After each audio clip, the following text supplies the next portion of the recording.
મગફળી લગભગ 75 દિવસ જેવા થઈ ગયા. સરસ સરસ, લ્યો હાલો. તો હવે મગફળી તમારે 10-15 દિવસમાં નીકળી જશે. હા, થોડીક ફૂગ લાગે અંદર. સફેદ ફૂગ છે. હવે અત્યારે શું છે કે જો ટ્રાયકોડરમાં ગરમીમાં કામ ન આપે, ઊંચું તાપમાન છે ને, એટલે એમાં તમારે છે ને ફૂગ આવ્યા એ પેલા તો બધું ફૂગનાશકના ડોઝ વ્યવસ્થિત માર્યા હતા કે નહોતા માર્યા?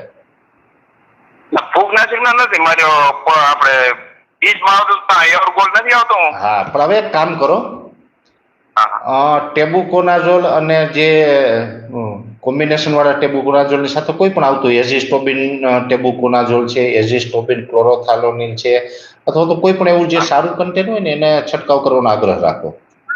ખાસ કરીને ઝોલ ગ્રુપ છે ને એ બને ત્યાં સુધી આપવું. એમાં ઝોલ ગ્રુપ એટલે કે પ્રોપિકોનાઝોલ છે, ટેબુકોનાઝોલ છે, હેક્ઝાકોનાઝોલ છે, ડિફેનાકોનાઝોલ છે, બરાબર, એક એ આપવું ને એની સાથે બીજું કોઈ પણ સારું બીજું ફૂગનાશક એડ કરાવી દેજો.